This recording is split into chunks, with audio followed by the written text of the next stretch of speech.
Good morning students, myself Sushmita Rai, Assst.Professor Ghoom Jorebunglow College, and today I would like to welcome you all to the online learning classes for the subject Geography. In my previous class, I have dealt with you all a topic Demographic Transition Model from the chapter Population and Settlement, and today from the same chapter I would be discussing with you all the several other topics that are associated with population.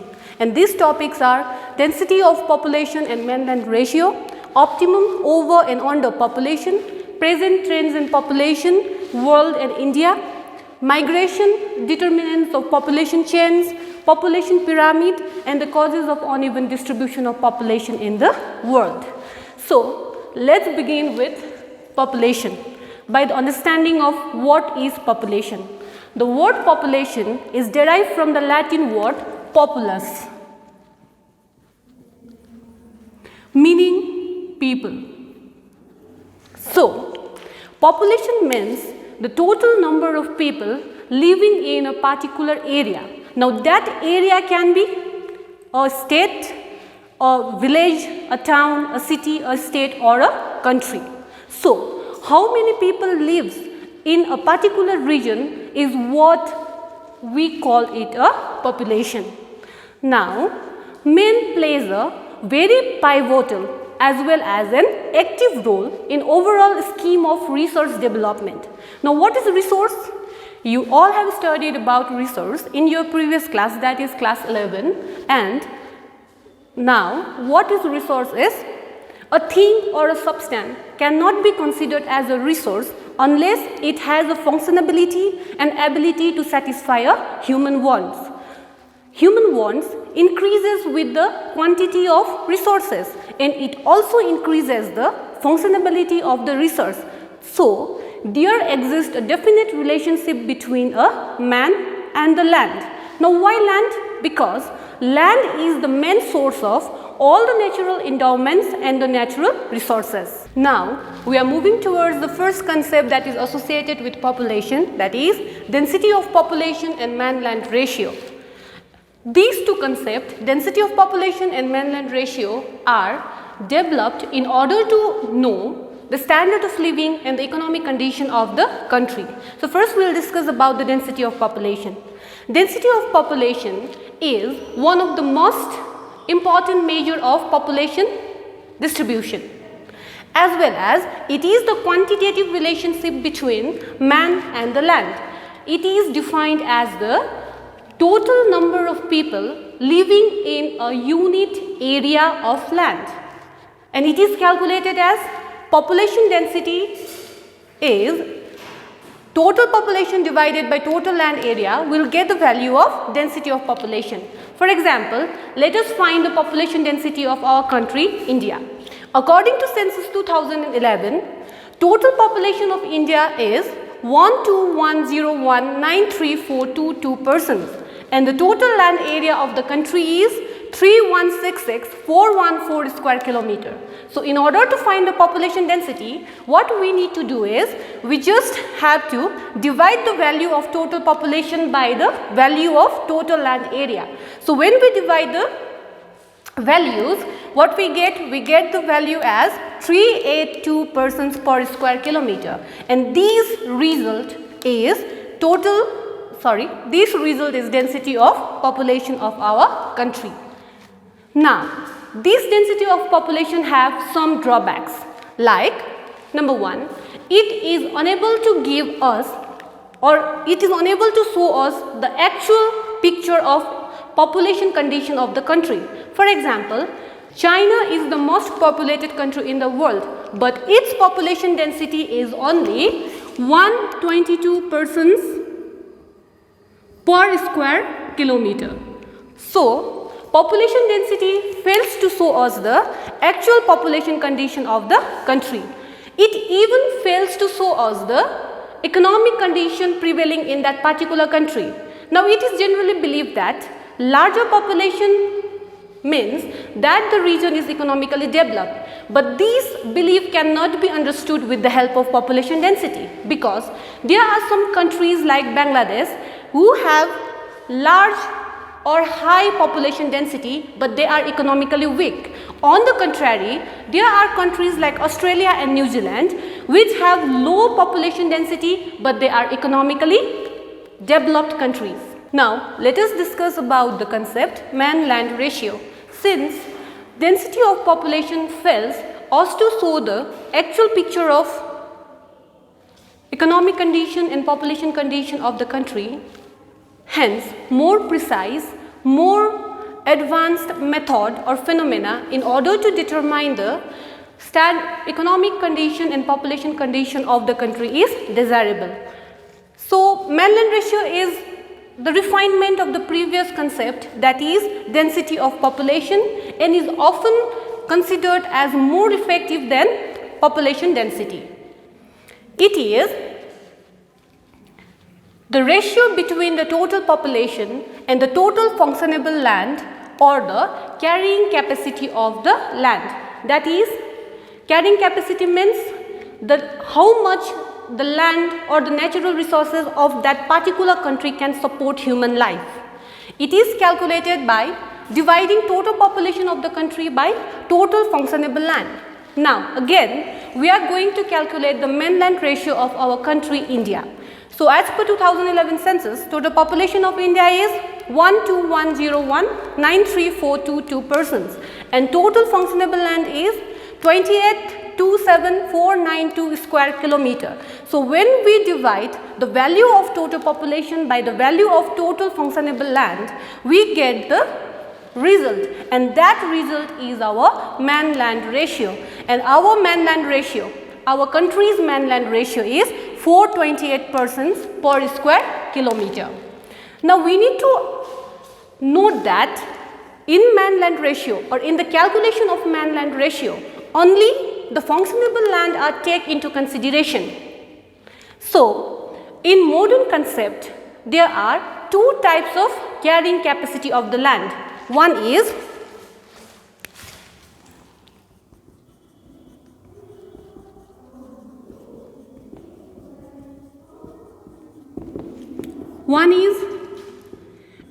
internal carrying capacity and another one is external carrying capacity of the land. In the modern concept, carrying capacity of the land are of two types. One is internal carrying capacity and another one is external carrying capacity. Now let us understand what internal carrying capacity of the land means. It refers to the internal capacity of the country, which includes its natural resources and its natural endowments. But this internal capacity of the country is not static, and it often changes with the system of production. Whenever the system of production changes, the internal capacity of the country also changes. Now, external carrying capacity of the country. External carrying capacity of the country means it develops when the country flourishes in trade and commerce. But not all the countries of the world are in that position to acquire this capacity or to take this capacity equally, either economically or politically. Hence, it becomes very difficult to calculate this capacity. So, nor population density nor man-land ratio gives, or even man-land ratio, simply we can say that even man-land ratio fails to give us or fails to show us the actual picture of economic and population condition of the country. Now students, we are moving towards the another topic, that is optimum population, overpopulation and underpopulation. All these three concepts are developed since there exists a relationship between population and resources. Now let us understand what is optimum population. Now as you can see here, resources and populations are equal. So optimum population refers to that situation when the country has the ideal number of population in or with due consideration to its resources. It is the state of equilibrium where resources and population of the country are same. In simple terms, if a country has the optimum population or if the country has reached to the optimum level of population, each individual of that country will enjoy full employment, per capita intake of over 2500 calories of food. The country will have balanced demographic structure. There will be a rational utilization of resources, and division of labor will be purely dependent or purely engaged in the intellectual functions. Any fluctuations in optimum population will lead to the next two situations, that is overpopulation and underpopulation. Now overpopulation, now its name itself is suggesting that population is over with in due consideration with the resources. Here you can say that resources are less whereas population is more. So it is the situation when the country has the larger number of population with due consideration to its resources.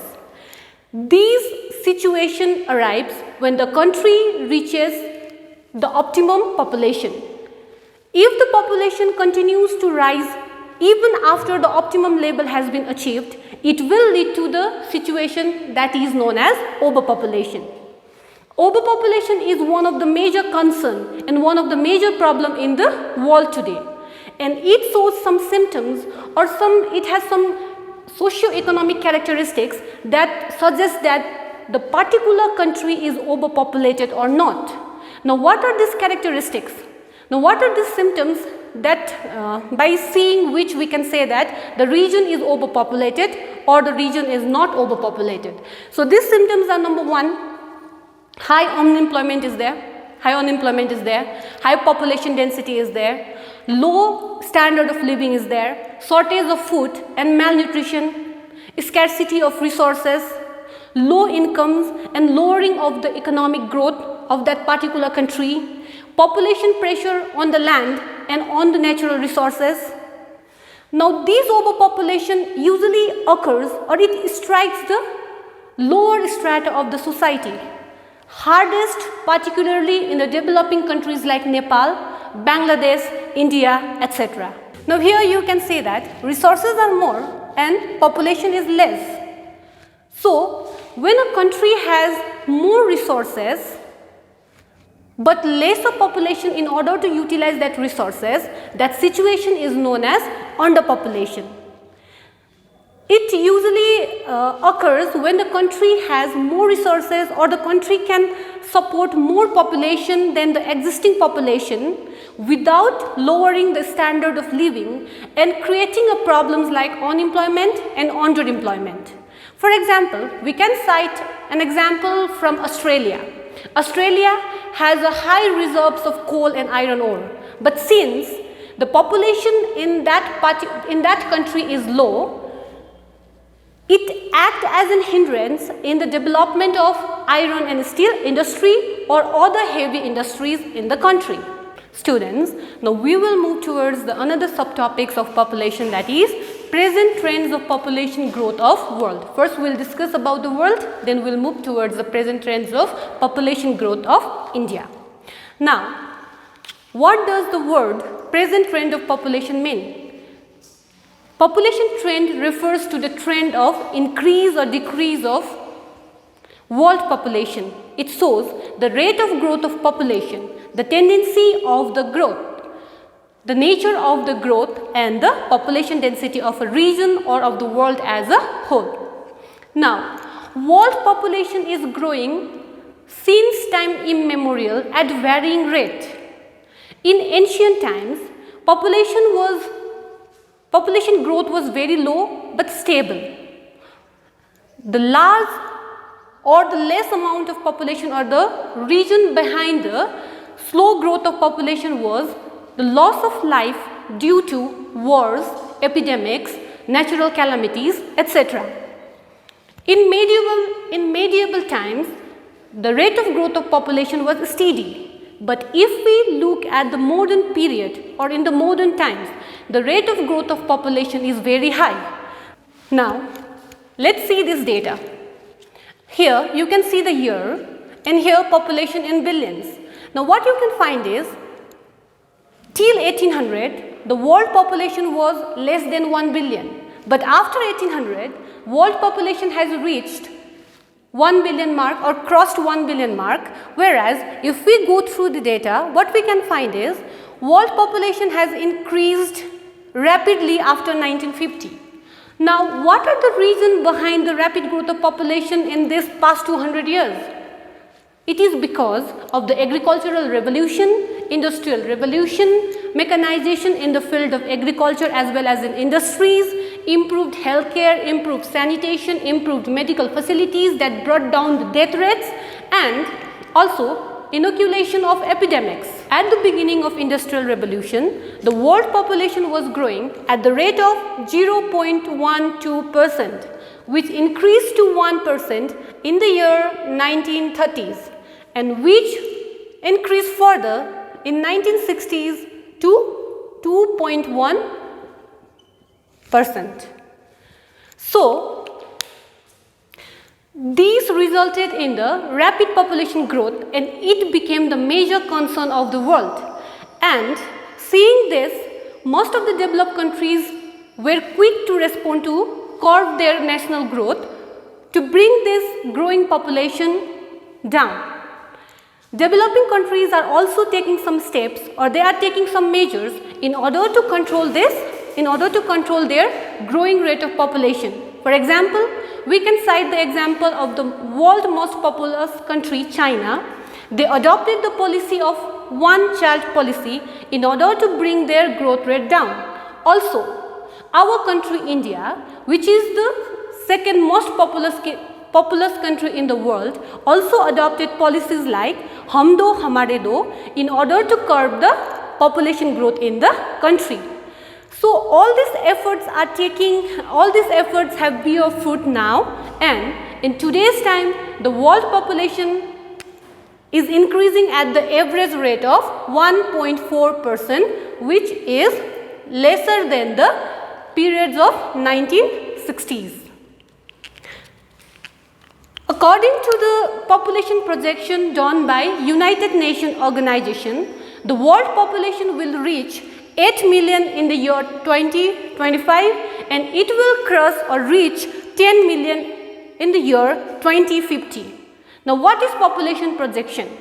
Population projection is the speculation of future population which is done or which is based on the present trend of and the past trend of population. Simply we can define population projection as the speculation of future population on the basis of past and present trends of population. Now, students, we move towards present trends of population growth of India. India is the second most populous country in the world, and according to the census 1901, the population of undivided India was 242 million, and after independence, the census was first held in year 1951, and during that census, the population of India was 361 million. And if you can refer this data, population has been increasing, steadily increasing with the subsequent census years. And in the last census that took place in 2011, India's population reached to 1210 million or 1.2 billion mark. Now, if we go through this data, what we can find is, one of the interesting thing we can see here is, from 1911 census to 1921 census, there is a negative growth in the population of India. And this negative growth in the population of India is known as the demographic divide, which is the important event in the demographic history of India. Now, this was due to the large number of deaths caused by the fatal diseases like influenza, cholera, plague, smallpox, etc. Also, large number of male population was lost due to the First World War that took place between the year 1914 to 1918. Now, apart from these census here, in all the census here, we can see India's population is increasing. Rather, it is rapidly increasing, and it indicates that population explosion is taking place in the country. and which will possess a serious threat to the socio-economic condition of the country. If we see the number of population in the year 1901, and if we see the number of population in the year 2011, we can say that the population has been increased for more than fourfold, and in just during the course of 110 years, India's more than or about approximately 971.7 million persons has been added to the Indian population, which means the problem of population explosion is taking place. So, in order to curb this problem, we need to curb down our growing rate of the population. Now, we will move towards the another topic, and that is migration. Now, the movement of the people from one place to another is known as migration. Migration can be permanent and it can be temporary. Now, what is permanent migration? When the people move from one place to another permanently, then this movement is termed as permanent migration. Whereas temporary migrations are annually, it may be seasonal, it may be weekly, or it may be daily. Examples of temporary migrations are commuting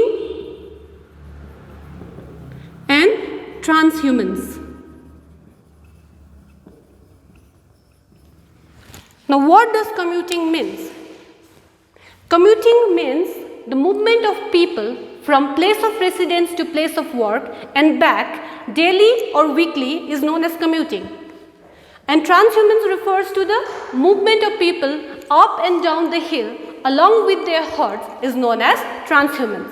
Migration is caused, or the migration is induced by push factors and pull factors.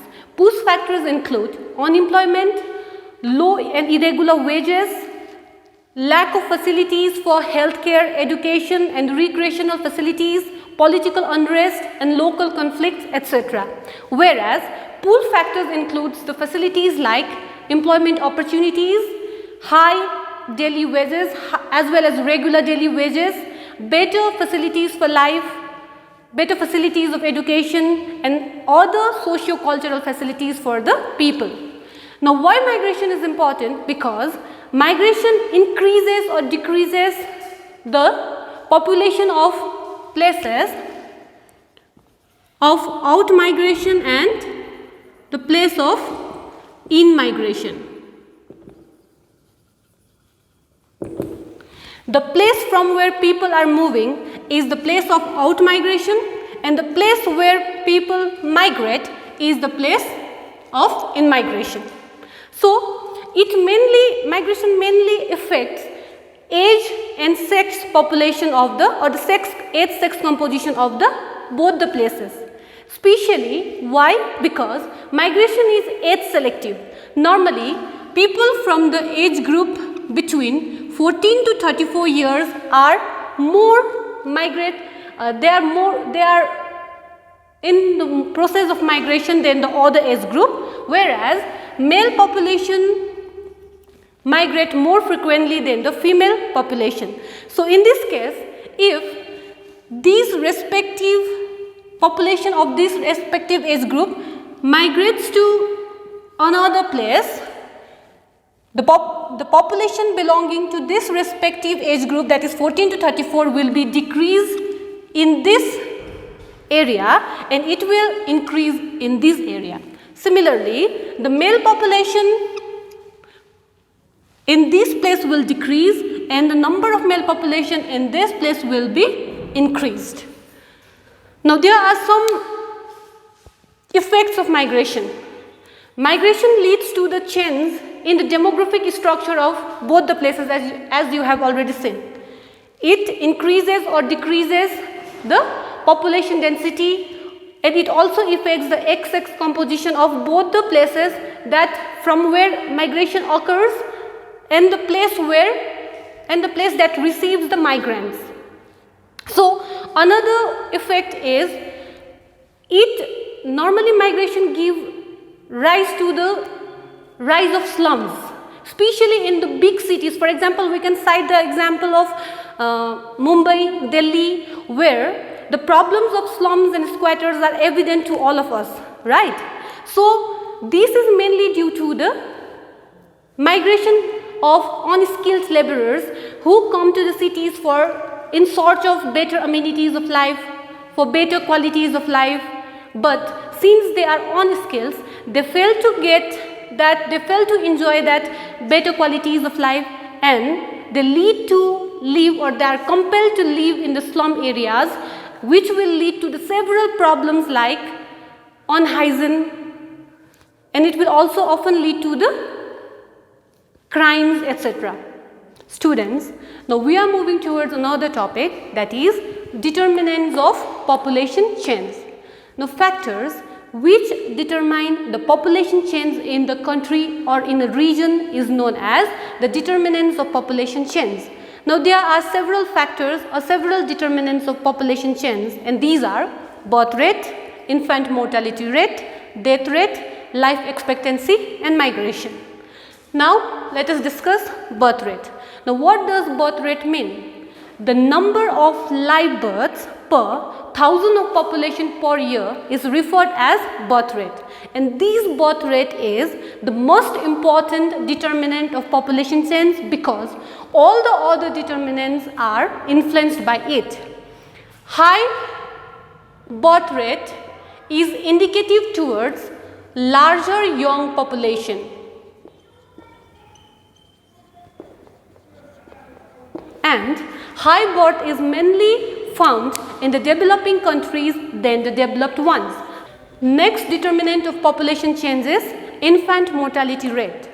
Now, number of deaths for children under 1 year of age per 1000 of death under 1 year of age per year is known as infant mortality rate, and this infant mortality rate is more in the developing countries than in the developed countries due to the obvious reason of their poor socio-economic conditions. Next determinant of population change is death rate. Now, death rate is also an important determinant of population change, and it is inversely proportional to the population growth. It means that if death rate increases, population growth decreases, and if death rate decreases, population increases. Next determinant of population change is life expectancy. Life expectancy refers to the average age of survival at older age.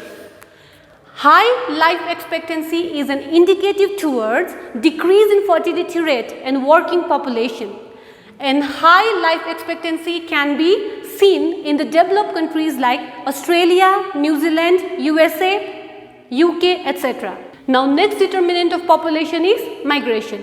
Migration influences, as I have already told you in the previous discussion, that migration influences the age-sex composition of the population. Why? Because migration is age selective as well as sex selective. Students, now we are discussing about population pyramid. Now, age-sex ratio of the country or a region can be shown by a statistical diagram, and that statistical diagram is known as population pyramid or age-sex pyramid. It is shown by the age boundary and the percentage of the total population in this way. Your age-sex pyramid will look like this someday. Okay, it is a rough diagram. So here certain age groups or age boundary will be given like 0 to 6, 6 to 12.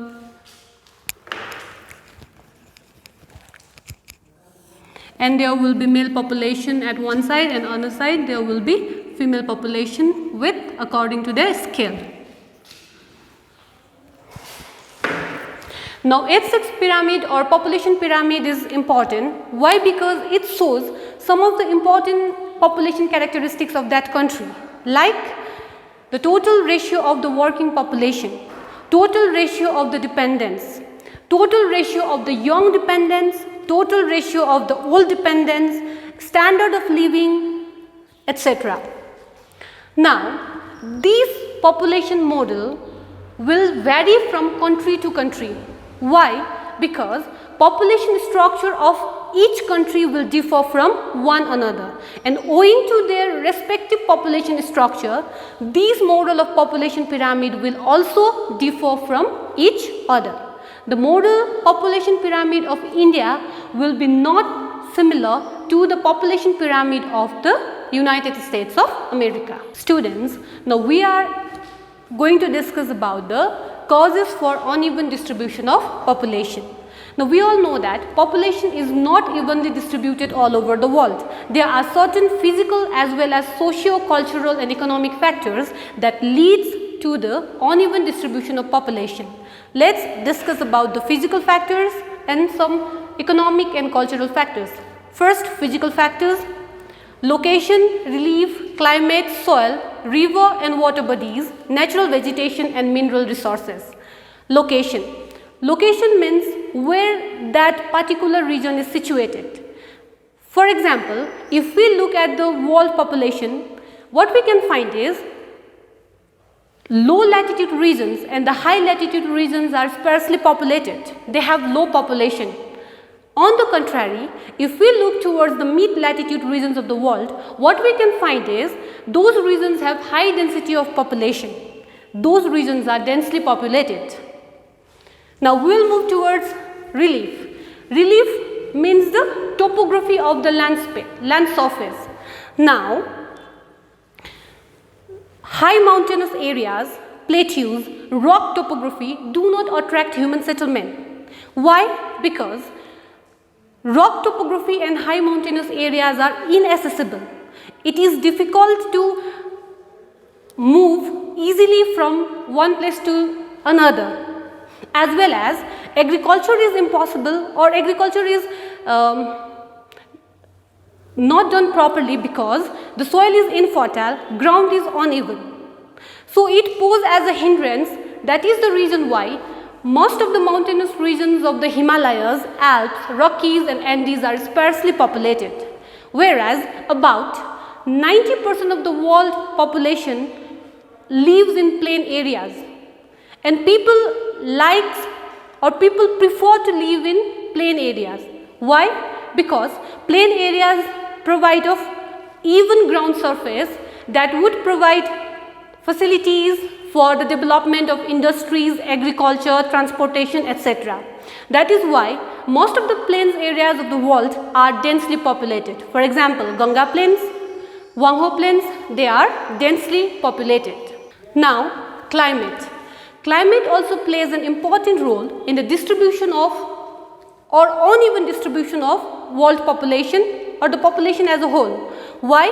Because climate or extreme or severe climates do not attract human population. People do not prefer to live in the places where temperature is where it is too hot, too cold or too humid. Rather, people used to prefer to live in the place which have moderate climate with well distributed rainfall.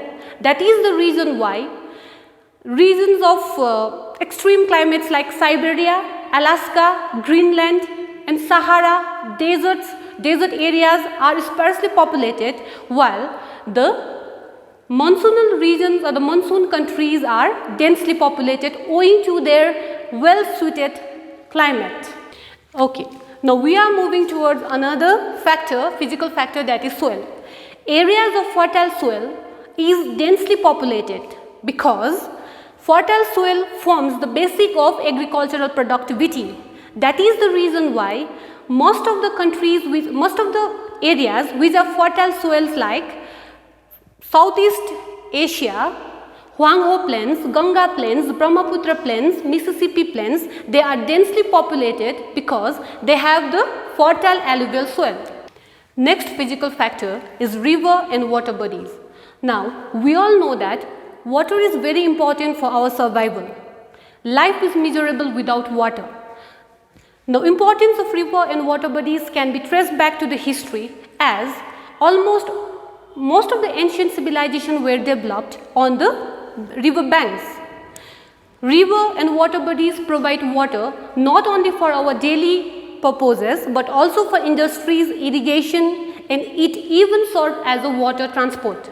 Large settlements in India, China, and Egypt have developed along the river banks. Now, we will move towards another physical factor, that is natural vegetation. Now, natural vegetation also exerts some influence on the distribution of human population. Why? Because people usually do not prefer to settle down in the areas which have dense forest, or dense forested areas restrict the human settlement. That is the reason why dense forested region of Jhar and northeastern part of India are sparsely populated. And finally, we are moving towards the last physical factor, that is mineral resources. Mineral resources is only the factor which attracts the population even if the climate is harsh or even if the relief is unfavorable for human settlement. In order to exploit mineral resources, large human settlements have been grown up in the places like Kalahari Desert, Atacama Desert, West Australian Desert, only to exploit mineral resources despite of their harsh physical features and harsh climatic conditions. Students, apart from the physical factors, there are certain economic, political and cultural factors that affects in the distribution of population. Let us see economic condition. Economically weak countries can only support low population and push its population due to harsh economic conditions and lack of employment opportunities. On the other hand, countries which are economically sound attracts human population with its improved economic status, better amenities of life or better quality of life, as well as employment opportunities. Economically developed countries like northeastern USA and northwest Europe have high population. Now let us move towards political factor.